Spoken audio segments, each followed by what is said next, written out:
Hi everyone, and welcome back to our take on cruise with Shannon and Roger, or Roger and Shannon.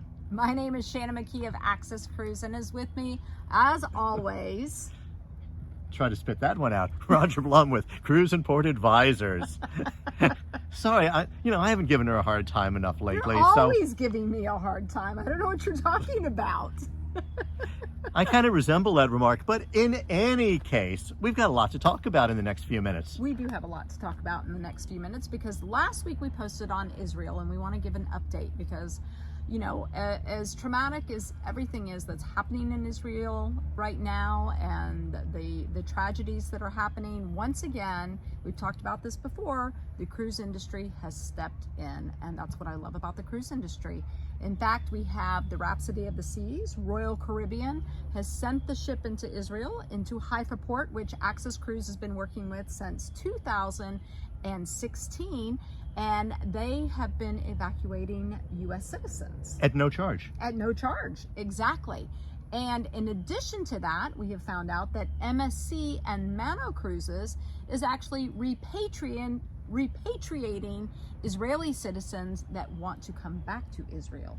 And we've said this before, that the cruise industry doesn't do this to try to get any recognition. No. But when there is a natural disaster or an unnatural disaster like this one, they are the first people to step forward and see how they can help. And this is another one of those cases where the cruise industry is there, at least trying to do what they can do. And here, because it is a people issue, to at least get people home, get people out of there, and do what they can. They are excellent partners. So kudos to the cruise industry for once again stepping up in the moments of tragedy and the moment of need. So many people are in need right now. Absolutely. But let's talk about some other good things. We're positive today. We're in a good mood in spite of the fact that we're wearing blue. So there's been a few things that have come up. One of them I wanted to kind of talk about, which is an unusual thing to talk about. There was some press this week that the Grand Bahama Shipyard is bringing in two new giant mega dry docks. And in the past, a few years ago, they did have a mega dry dock that could take Oasis class, the biggest ships in the world. And then there was an incident there a few years ago while Oasis of the Seas was there. And since then, there has been no place for these giant ships to go to dry dock. Europe.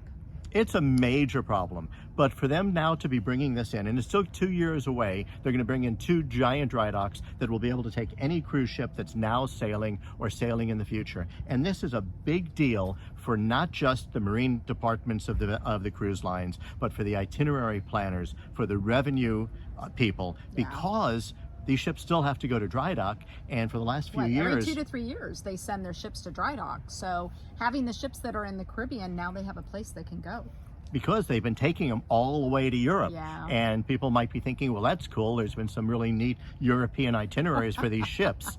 But the cruise lines don't like it because, quite honestly... Extra cost. And they don't make the same revenue on that type of trip. Yeah. For consumers, maybe it's been an interesting thing. But it's a big deal, the dry dock's coming in.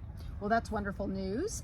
The other big news that I saw that I thought was interesting was Norwegian is putting more single cabins on board ships. And this is something that started back when I was at Norwegian. Oh my goodness, way back in 2009. On the Norwegian Epic, they had planned some single cabins. And so now that they're going to be rolling this out further, I thought this was very interesting because obviously there's more single travelers out there, and Norwegian is doubling down on that. And that's a big deal too. I think they were called studio cabins or something in those days. And the difference is, and I think everyone watching this knows, that if you're a single traveler on a cruise and you want a cabin to yourself, you have to pay double. Yeah. So you have to pay for two people, even though it's only one sailing. The single cabins, you just pay a set single rate. Yep. They had a cabin on, when we sailed this summer on Oceania, they had some single cabins too. Well, not that that would affect us, because as you keep pointing out... we are married, but not to each other. I'm not posting many more pictures of our spouses. Hi, Marie. Oh, hi, John. Made me look bad. And the last bit, real quickly, I've mentioned before, my background's economics. So the cruise lines have come out... I didn't know that. The cruise lines have come out with their most recent earnings, and Carnival in particular was the most recent one that I read about. And the good news is, and this is great news, easy to understand, that the booking curve is further out. They are sold much better into the future at higher rates. Higher rates, which means what? Well, it means the higher rates, obviously, but I spent my life, and my kids have given me a hard time, that they never understood me until they took college-level economics classes.